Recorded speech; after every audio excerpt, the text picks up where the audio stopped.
आज बुधवार 22 सितंबर को पीएम मोदी अमेरिका की यात्रा के लिए रवाना हो गए हैं।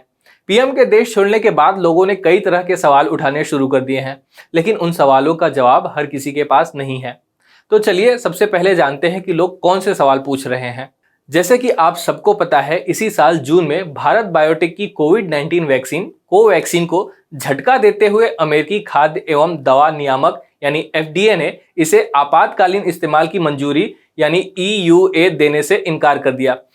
इसी वजह से जिन भारतीयों ने कोवैक्सीन का टीका लगाया है, उन्हें अमेरिका अपने देश में फिलहाल प्रवेश नहीं दे रहा है। वहीं पीएम मोदी ने भी कोवैक्सीन का ही टीका लगवाया है। ऐसे में लोग पूछ रहे हैं कि जब बाकी लोग अमेरिका नहीं जा पा रहे हैं, तो पीएम मोदी अमेरिका के लिए कैसे उड़ गए। लोग तो यह भी कह रहे हैं कि पीएम मोदी ने कहीं ऐसा तो नहीं किया कि उन्होंने सबको बताया कि उन्होंने कोवैक्सीन का टीका लगवाया है और सीसी के अंदर कोई और वैक्सीन रहा होगा जिसे लगाने पर लोग अमेरिका जा सकते हैं। मतलब पीएम मोदी पर वैक्सीन को लेकर झूठ बोलने के भी आरोप लग रहे हैं। क्या वाकई में पीएम झूठ बोल रहे हैं? इसका जवाब आपको इस वीडियो के अंत में मिलेगा। दरअसल कुछ देशों ने अपने यहाँ इंटरनेशनल ट्रैवल की छूट दी है। या तो वे अपनी खुद की रेगुलेटरी अथॉरिटी द्वारा स्वीकृत की गई वैक्सीन को मान्यता दे रहे हैं, या फिर WHO की इमरजेंसी यूज लिस्टिंग की तरफ से स्वीकृत की गई वैक्सीन को ही मान्य कर रहे हैं। इस लिस्ट में सीरम इंस्टीट्यूट ऑफ इंडिया की Covishield, Moderna, AstraZeneca, Pfizer, Johnson and Johnson और सिनोफार्म BBIP शामिल हैं, मगर कोवैक्सीन का नाम नहीं है। इसलिए अमेरिका ही नहीं, बहुत से देशों में कोवैक्सीन का डोज लेने वालों को वहां जाने की इजाजत नहीं मिल रही है। आपके मन में यह सवाल आ रहा होगा कि सीरम वालों को इजाजत दे दिया गया है लेकिन कोवैक्सीन को नहीं, ऐसा क्यों? हम आपको बता देते हैं कि कोविशील्ड का टीका लेने वालों को भी बहुत से देशों में अभी भी जाने की इजाजत नहीं है।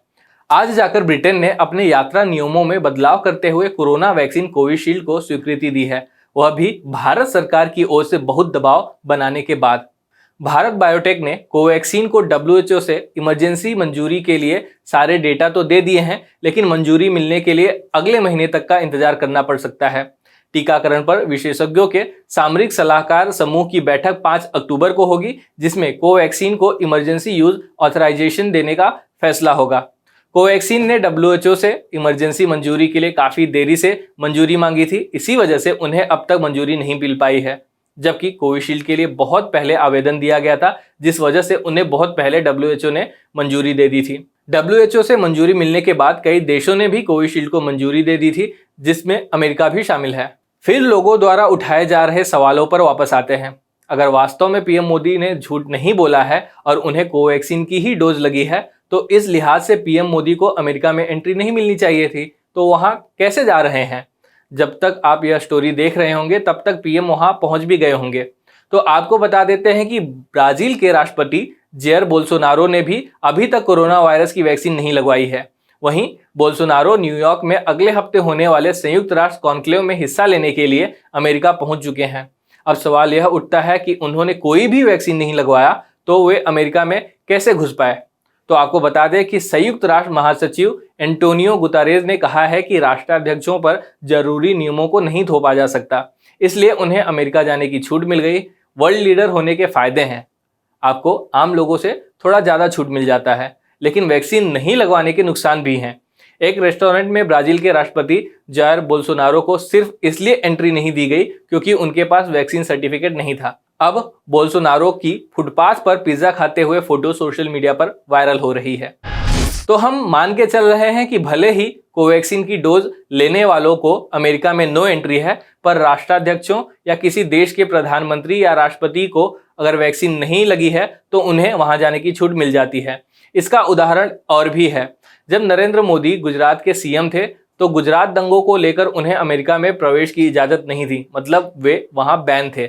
लेकिन जैसे ही वो देश के प्रधानमंत्री या देश के राष्ट्राध्यक्ष बने तो उन पर से बैन हट गया। उसके बाद तो मोदी जी ने लॉकडाउन के पहले तक अमेरिका के कई चक्कर लगा लिए थे। तो आप अब तक समझ ही गए होंगे कि पीएम मोदी को अमेरिका में एंट्री कैसे मिली होगी। अब आपके सवालों के जवाब मिल गए होंगे, तो अब थोड़ी सी जानकारी आपको पीएम के इस यात्रा के बारे में भी दे देते हैं। यात्रा पर प्रस्थान से पहले एक वक्तव्य में पीएम मोदी ने कहा कि उनकी अमेरिकी यात्रा से अमेरिका के साथ व्यापक वैश्विक रणनीतिक साझेदारी को मजबूत करने और भारत के रणनीतिक साझीदारों जापान और ऑस्ट्रेलिया के साथ संबंधों को और सुदृढ़ करने का अवसर मिलेगा। उन्होंने कहा कि अमेरिका के राष्ट्रपति जो बाइडेन के साथ व्यापक वैश्विक रणनीतिक साझेदारी, आपसी हित के क्षेत्रीय और वैश्विक मुद्दों पर विचार विमर्श होगा। पीएम ने कहा कि वे दोनों देशों के बीच विशेष रूप से विज्ञान और प्रौद्योगिकी के क्षेत्र में सहयोग के अवसरों का पता लगाने के लिए उपराष्ट्रपति कमला हैरिस से मिलने के लिए भी बहुत उत्सुक हैं।